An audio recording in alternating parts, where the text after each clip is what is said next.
ચાલો તો નમસ્કાર મિત્રો, તો ફરીવાર સ્વાગત કરું છું તમારું એજ્યુ સ્ટેશન ગુજરાતી નામની યુટ્યુબ ચેનલમાં।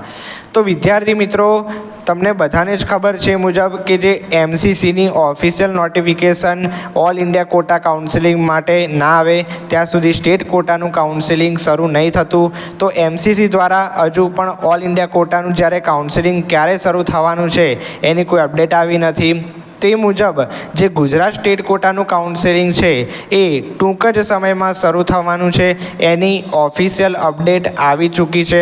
તો એના સંદર્ભે આ વિડીયો બનાવવામાં આવેલ છે। તો વિદ્યાર્થી મિત્રો, ચેનલને જરૂરથી સબસ્ક્રાઈબ કરી દેજો જો તમે પહેલીવાર ચેનલ પર આવ્યા છો તો વિદ્યાર્થી મિત્રો, હવે તમને અહીંયા દેખાતું હશે કે યુજી એડમિશન માટે જો વાત કરીએ તો medical, dental, Ayurvedic and homeopathic. હવે વિદ્યાર્થી મિત્રો, અહીંયા દેખાય છે મુજબ કે શૈક્ષણિક વર્ષ 2024-25 માટેની પ્રવેશ પ્રક્રિયા ટૂંક સમયમાં ચાલુ થશે। તો admission process for the academic year 2024 and 25 will start soon, બરોબર છે। એટલે કે જે તમારી કાઉન્સેલિંગ પ્રોસેસ છે, બરોબર છે વિદ્યાર્થી મિત્રો, એ હજુ સુધી સ્ટાર્ટ થઈ નથી, એટલે કે ટૂંક સમયમાં જાહેર થશે।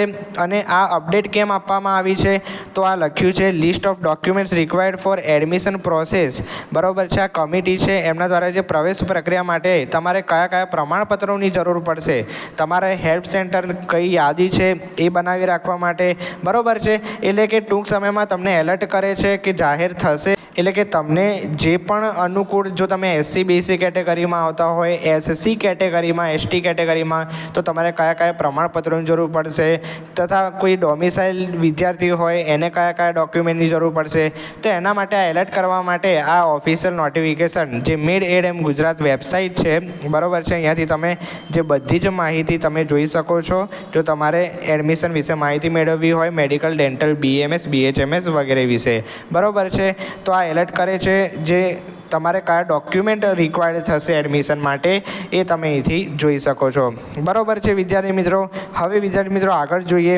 હવે વિદ્યાર્થી મિત્રો, તમે જોઈ શકો છો એ મુજબ કે admission committee four professional under graduate medical educational courses, જે આ કમિટી છે એ તમારા રજિસ્ટ્રેશન પ્રોસેસ વખતે કયા કયા ડોક્યુમેન્ટ માગે છે અને તમારે કયા કયા ડોક્યુમેન્ટ અપલોડ કરવાના રહે છે, બરોબર છે। તો એની સંપૂર્ણ યાદી 2024-25 માટે આવી ચૂકી છે, બરોબર છે। તો એની અહીંયા વાત કરીશું તો આ સંપૂર્ણ જોજો, તેથી તમને કયું એસસીબીસીનું સર્ટિફિકેટ, એસસી સર્ટિફિકેટ તથા કયા અન્ય સર્ટિફિકેટની જરૂર પડવાની છે એની સંપૂર્ણ માહિતી હું આપીશ। તો વિદ્યાર્થી મિત્રો આગળ જોઈએ છે। તો વિદ્યાર્થી મિત્રો, તમને અહીંયા દેખાતું હશે એ મુજબ કે પહેલાં તો અહીંયા લખ્યું છે કે જે ધોરણ 10 એટલે કે એસએસસીની માર્કશીટ અને ધોરણ 12 એચએસસીની માર્કશીટ, બરોબર છે, આની જરૂર પડવાની છે, એટલે કે આ તમારી પાસે હોવું બધું ફરજિયાત છે, ઓરિજિનલ, બરોબર છે। ત્યારબાદ અહીંયા લખવામાં આવ્યું છે કે ધોરણ 10 અને 12 ગુજરાત રાજ્યની અંદર આવેલી શાળામાંથી પાસ થયેલો હોવો આવશ્યક છે, સિવાય કે જે ઉમેદવારે ધોરણ 10માં ગુજરાત રાજ્યની બહારની શાળામાં 23 જૂન 2017 પહેલાં પ્રવેશ મળેલ હોય અને ગુજરાત રાજ્યના બહારથી ધોરણ 10 પાસ કરેલ હોય, તો આ લાયકાત પરીક્ષા માટે છે। એટલે કે જે ધોરણ 10ના વિદ્યાર્થીઓને જો ગુજરાત રાજ્યની બહાર ના હોય તો એમના માટે 23 જૂન 2017 પહેલાં પ્રવેશ મળેલ હોય એ આવશ્યક છે, બરોબર છે। તો એની વાત કરી લાયકાત પરીક્ષાની। હવે વિદ્યાર્થી મિત્રો અહીંયા આગળ જોઈએ તો જે નીટ યુજી 2024ની માર્કશીટ, બરોબર છે, જે તમારું રિઝલ્ટ આવશે એની ઓરિજિનલ માર્કશીટ અથવા તો જે અપલોડ કરવાની હોય છે બધું ઓરિજિનલ જે પીડીએફ ફોર્મમાં આવતી હોય છે તમારે અપલોડ કરી દેવાની રહેશે નીટ યુજી 2024ની, ક્લિયર છે મિત્રો। ત્યારબાદ આગળ જોઈએ। હવે વિદ્યાર્થી મિત્રો ત્રીજું જોઈએ તો ત્રીજું છે જન્મસ્થળના જે તમારા પુરાવા હોય એનું અહીંયા કેટલાક ડોક્યુમેન્ટ જે છે અપલોડ કરવાના રહેશે। તો અહીંયા લખ્યું છે કે જન્મ 31/12/2007 પહેલાં થયેલો હોવો જોઈએ અને વિદ્યાર્થીના 17 વર્ષ 31/12/2024 સુધીમાં પૂરા થવા જોઈએ, એટલે કે આ જો તમને અનુકૂળ હશે, બરોબર છે, આ બંને, તો તમારું જે એડમિશન જે છે મળવાપાત્ર થઈ જશે। હવે માન્ય દસ્તાવેજ જોઈએ આમાં, તો આ જે 3 આપ્યા છે એમાં કોઈ પણ એક હશે તો ચાલશે। તો અહીંયા પહેલું લખ્યું છે શાળા છોડ્યાનું પ્રમાણપત્ર, જેને તમે સ્કૂલ લિવિંગ સર્ટિફિકેટ તરીકે ઓળખી શકો। તો ભાઈ આ ફરજિયાત જોઈશે, એટલે કે જે પણ સ્ટુડન્ટ જે હોય એને સ્કૂલ છોડી હોય ત્યારે એનું સ્કૂલ લિવિંગ સર્ટિફિકેટ જે છે ફરજિયાત આપવામાં આવેલું જ હોય, એટલે સ્કૂલ લિવિંગ સર્ટિફિકેટ તો તમારી પાસે હોવાનું છે, બરોબર છે। તો આની જરૂર પડશે।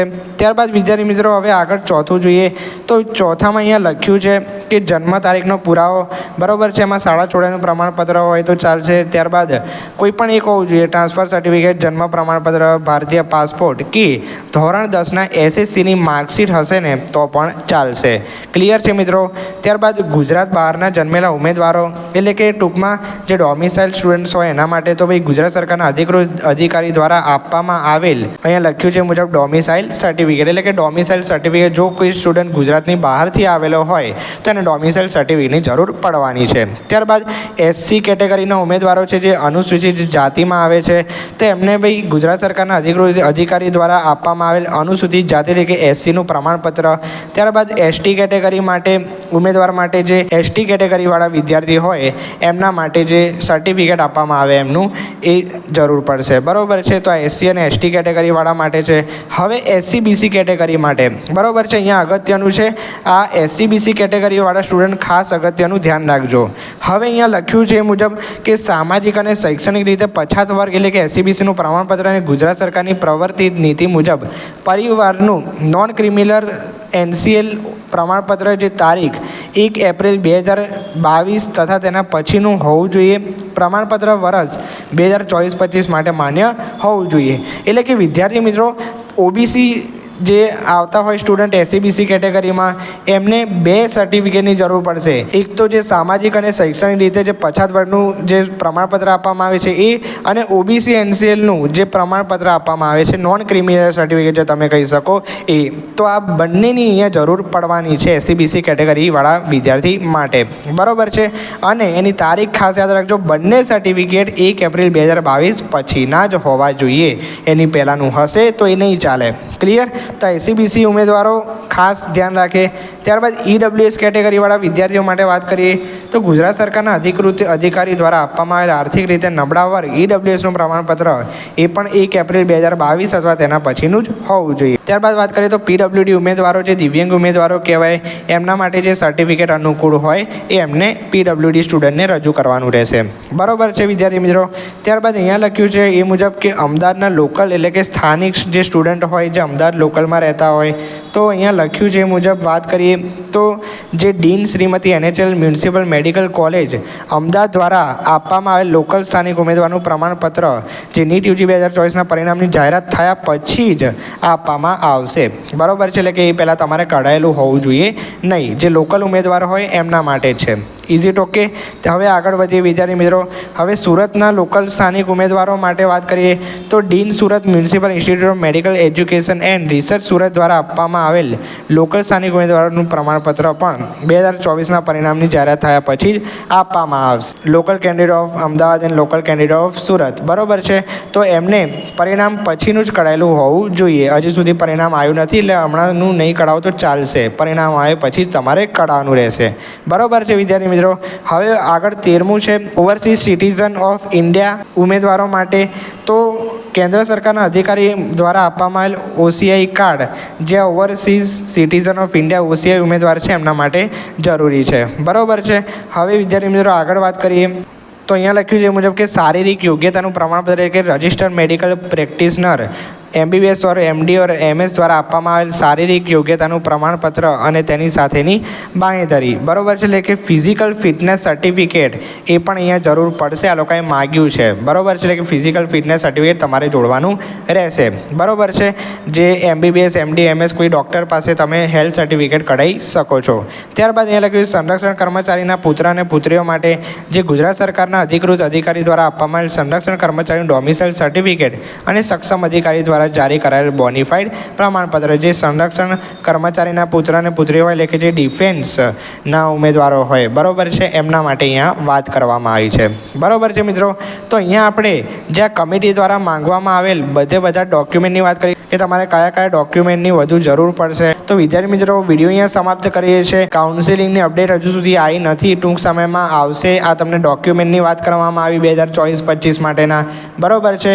આવશે એટલે આપણી ચેનલ પર વિડીયો આવી જશે. તો વિદ્યાર્થી મિત્રો જો તમે પહેલીવાર ચેનલ પર આવ્યા છો તો ચેનલને જરૂરથી સબસ્ક્રાઈબ કરી દો અને વિડીયો પસંદ આવે તો વિડીયોને લાઇક જરૂરથી કરી દેજો.